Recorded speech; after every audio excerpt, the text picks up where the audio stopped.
A couple of weeks ago, I published a blog I wrote on toxicity in the workplace.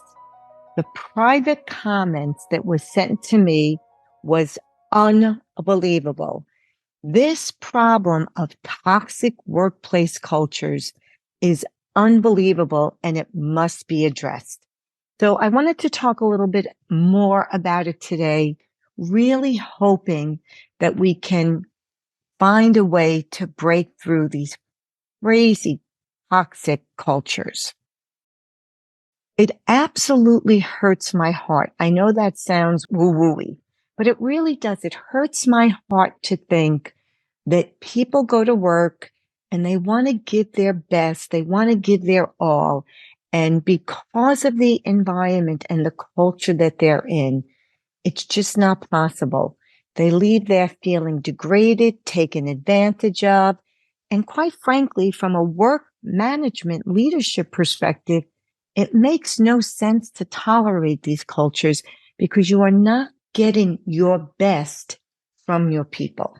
So I want to talk a little bit more about what a toxic workplace culture is. And basically, a toxic workplace culture is characterized by an environment that is negative to the employees' well-being and their productivity. Why on God's green earth would any leadership team tolerate an environment that is negative for both performance and for one's own emotional well-being? It just doesn't make any sense as a leader. And it really makes zero sense as a human, because if you want to be an effective leader, you have to be able to touch your people's hearts, not just crack the whip to make sure they're performing better. So when you have these toxic cultures, you have a lack of trust, which leads to a lack of communication, a lack of collaboration, a lack of innovation. And not only is nothing getting done efficiently or effectively, nobody's having a good time. And do not underestimate the value of your employees having fun when they go to work. So how do you know that your company has a toxic work culture?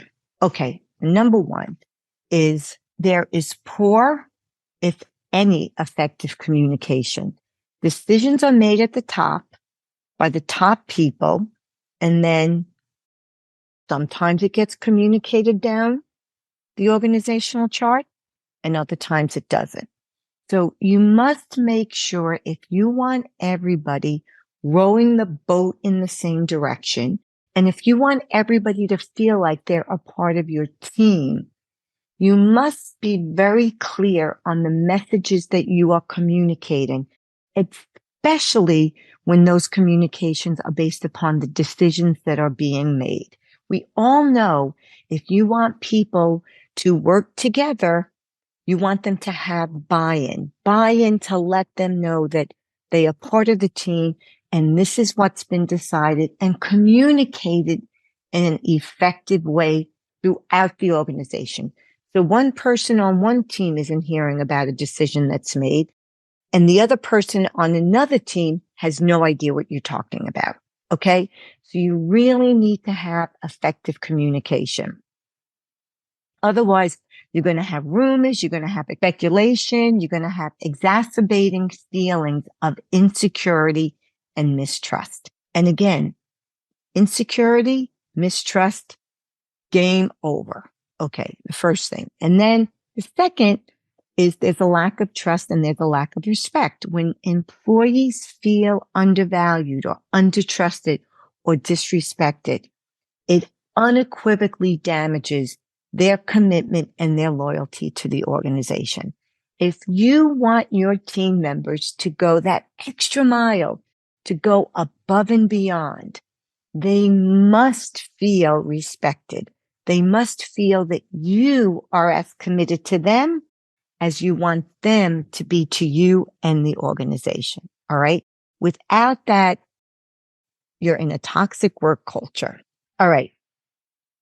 Signs of high stress and burnout are indicative of toxicity.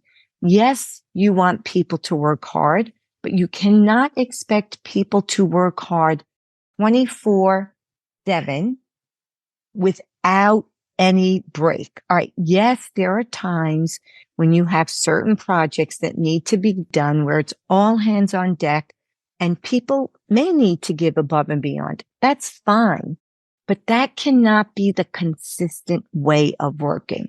You cannot have people feel that at the end of the day, every day, they could have worked for 24 more hours that day and there would not be a sense of I don't want to say completion, but accomplishment. Okay. High stress, high burnout consistently, the lack of a toxic workplace. This one, number 4, fear of retribution. If you have fear of retribution where people are afraid to speak up and to say what's on their mind or to say that something may not work and you're not willing to hear their perspective and you slam them down right away and you retaliate, that is really going to shut somebody down, right? Why would they ever come to you again if they feel like once or certainly twice, they're just going to be retaliated against? So if you want to have a workplace where people win, where people are innovative, where people feel like they're part of the team, they must be able to let you know when they feel like a decision that was made they think is wrong. Now, listen, that doesn't mean that you're going to change the decision.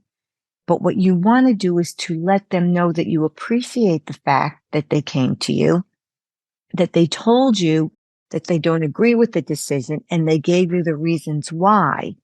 And you respectfully listen to them and you can say, look, we appreciate the fact that you brought this to our attention. There's other variables at play that you don't know about that I'm not really free to share with you, but I absolutely appreciate you coming to me. And I hope you come to me again in the future. All right.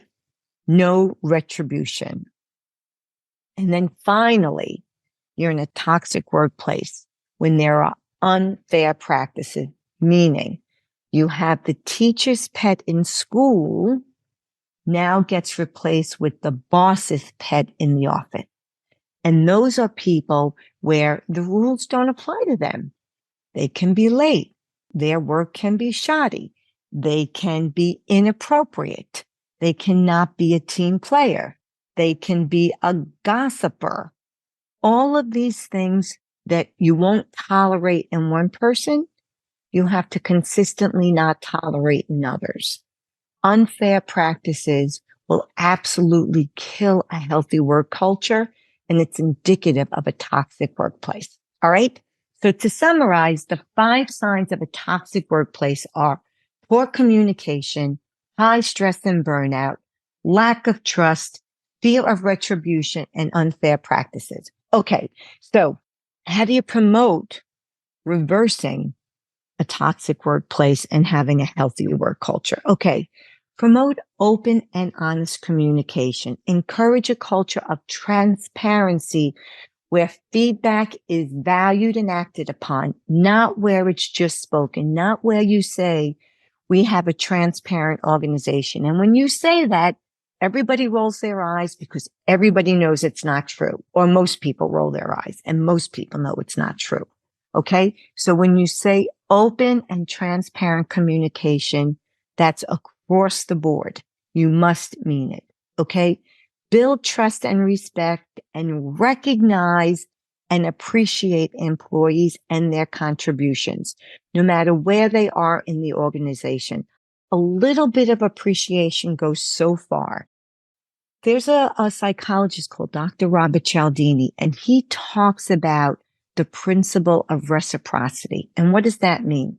That means that when you do something for somebody, unconsciously, as a human, we feel inclined. We want to do something back for that person. And the person that does it first, that goes out of their way and does something nice for somebody first, the other person wants to reciprocate. Okay. Reciprocity. So how does that reverse a toxic work culture? In the workplace, go above and beyond. Ask somebody if they need help with something, or if you know someone needs help with something, do it for them and share it with them.